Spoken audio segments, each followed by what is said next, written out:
দামামায় কাঁপছে। 2026 সালের সামরিক শক্তিতে কে এগিয়ে, বাংলাদেশ নাকি মিয়ানমার? গ্লোবাল ফায়ার পাওয়ারের সর্বশেষ রিপোর্টে এসেছে এক বিরাট চমক। আজ আমরা দেখব দুই প্রতিবেশী দেশের সামরিক শক্তির আসল রূপ। ভিডিওটি শেষ পর্যন্ত দেখুন, কারণ শেষে রয়েছে এক অবিশ্বাস্য তথ্য। তো প্রথমে শুরু করি গ্লোবাল ফায়ার পাওয়ার 2026 র্যাঙ্কিং দিয়ে। 2026 সালে মিয়ানমার সামরিক শক্তিতে বিশ্বে 35তম অবস্থানে আছে। অন্যদিকে বাংলাদেশ সেনাবাহিনীর বর্তমান অবস্থান বিশ্বের 37তম। দুই দেশের শক্তিতে সবসময় ব্যবধান থাকে মাত্র 2 ধাপের। এবার দেখা যাক দুই দেশের জনসংখ্যার শক্তি। বাংলাদেশের মোট জনসংখ্যা প্রায় 17 কোটি ছাড়িয়ে গেছে। বিপরীতে মিয়ানমারের জনসংখ্যা মাত্র 6.25 কোটি। যুদ্ধের জনশক্তি বাংলাদেশের সবথেকে বড় প্লাস পয়েন্ট। 2026 সালে বাংলাদেশের সামরিক ব্যয় প্রায় $3.5 বিলিয়ন, আর মিয়ানমারের সামরিক ব্যয় প্রায় $2.8 বিলিয়ন। এবার নজর দেওয়া যাক দুই দেশের স্থলবাহিনীর শক্তির দিকে। স্থলবাহিনীতে দুই দেশেরই রয়েছে বিশাল সৈন্যবাহিনী। বাংলাদেশের সক্রিয় সেনা সংখ্যা প্রায় 2,04,000, বিপরীতে মিয়ানমারের সক্রিয় সেনা সংখ্যা প্রায় 2,28,000 এবং রিজার্ভ সৈন্য প্রায় 19,000। তবে বাংলাদেশের প্যারামিলিটারি ফোর্স মিয়ানমারের চেয়ে অনেক বড়। ট্যাঙ্ক শক্তিতে মিয়ানমার বর্তমানে বেশ এগিয়ে রয়েছে।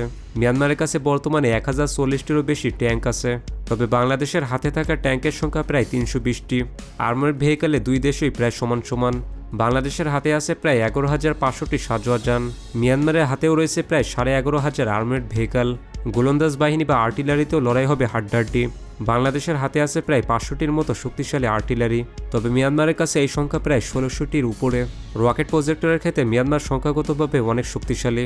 মিয়ানমারের কাছে আছে প্রায় 1500টি রকেট প্রজেক্টর, কিন্তু বাংলাদেশের হাতে রয়েছে প্রায় 100টি অত্যাধুনিক রকেট সিস্টেম। আকাশপথের শ্রেষ্ঠত্ব কার? চলুন দেখে নেই দুই দেশের এয়ারফোর্স। মিয়ানমার বিমান বাহিনীর কাছে বর্তমানে প্রায় 331টি বিমান আছে। অন্যদিকে বাংলাদেশ বিমান বাহিনীর মোট বিমান সংখ্যা 212টি। মিয়ানমারের তরুপে তাস হল তাদের শক্তিশালী SU-30 SME ফাইটার জেট। এছাড়া তাদের বহরে আছে রাশিয়া তৈরি উন্নত MiG-29 এবং J-7 বিমান। তবে বাংলাদেশ পিছিয়ে নেই। বাংলাদেশের MiG-29গুলো বর্তমানে অনেক বেশি আপগ্রেডেড। বাংলাদেশ বিমান বাহিনীর F-7 BGI বিমানগুলো ডগ ফাইটের জন্য অত্যন্ত দক্ষ। হেলিকপ্টারের দিক থেকে মিয়ানমার কিছুটা এগিয়ে। তাদের আছে 86টি চপার। বাংলাদেশের হাতে আছে 67টি আধুনিক হেলিকপ্টার। এখন দেখব ড্রোন শক্তি ও আকাশ প্রতিরক্ষা। আধুনিক যুদ্ধে ড্রোনের ভূমিকা এখনও অপরিসীম।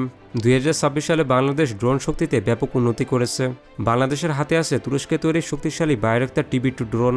এই ড্রোন নিখুঁতভাবে শত্রুর লক্ষ্যবস্তুতে আঘাত আনতে সক্ষম। অপরদিকে মিয়ানমারও বসে নেই। তারা মূলত চীনে তৈরি রেইনবো এবং CI সিরিজের ড্রোন ব্যবহার করে। এবার দেখা যাক আকাশ প্রতিরক্ষা বা এয়ার ডিফেন্স সিস্টেম। বাংলাদেশ বর্তমানে LY-80 এবং FM-90 মতো বিধ্বংসী সারফেস টু এয়ার মিসাইল ব্যবহার করছে। এই সিস্টেমগুলো আকাশপথে যে কোনো আক্রমণ প্রতিহত করতে সক্ষম। মিয়ানমারের কাছেও রাশিয়া তৈরি S-125 এবং পেচোরা সিস্টেম রয়েছে। তবে প্রযুক্তিগত দিক থেকে বাংলাদেশের রাডার সিস্টেম বর্তমানে অনেক বেশি আধুনিক। এবার সমুদ্রের রাজাকে দেখে নিই দুই দেশের নৌবাহিনী। সমুদ্রের লড়াই বাংলাদেশে এখন দক্ষিণ এশিয়ার এক উদীয়মান শক্তি। বাংলাদেশ নৌবাহিনী একটি পূর্ণাঙ্গ 3 ডিমেনশনাল ফোর্স। বাংলাদেশের মোট নৌযানের সংখ্যা বর্তমানে প্রায় 121টি। তবে অপরদিকে মিয়ানমারের হাতে যুদ্ধ জাহাজের সংখ্যা প্রায় 239টি। বাংলাদেশের হাতে আছে 60টি শক্তিশালী ফ্রিগেট এবং মিয়ানমারের হাতে ফ্রিগেটের সংখ্যা বর্তমানে 6টি। করবেটের দিক থেকে বাংলাদেশ অনেক এগিয়ে, সংখ্যায় 6টি। তবে মিয়ানমারের কাছে করবেট যুদ্ধজাহাজ আছে 3টি। সাবমেরিন শক্তিতে 2026 সালে মিয়ানমার কিছুটা এগিয়ে। বর্তমানে মিয়ানমারের হাতে রয়েছে 3টি শক্তিশালী সাবমেরিন। অন্যদিকে বাংলাদেশের সমুদ্র সীমায় সজাগ প্রহরী হিসেবে আছে 2টি সাবমেরিন। তবে বাংলাদেশ নৌবাহিনীর আধুনিক রণকৌশল তাদের অনন্য উচ্চতায় রেখেছে। এবার জানব ভৌগোলিক ও কৌশলগত গুরুত্ব। সামরিক সরঞ্জাম ছাড়াও ভৌগোলিক অবস্থান বড় ভূমিকা রাখে। মিয়ানমারের আয়তন বাংলাদেশের চেয়ে প্রায় 5 গুণ বড়, কিন্তু বাংলাদেশের অর্থনীতি মিয়ানমারের চেয়ে অনেক বেশি স্থিতিশীল। আধুনিকায়নের দিক থেকে বাংলাদেশ সেনাবাহিনী দ্রুত এগিয়ে যাচ্ছে। তবে বিপরীতে মিয়ানমার বর্তমানে তাদের অভ্যন্তরীণ সংঘাত নিয়ে বেশ ব্যস্ত। সব মিলিয়ে 2026 সালে দুই দেশই সামরিকভাবে বেশ শক্তিশালী। সংখ্যায় মিয়ানমার কিছুটা এগিয়ে থাকলেও আধুনিকতায় বাংলাদেশ সেরা।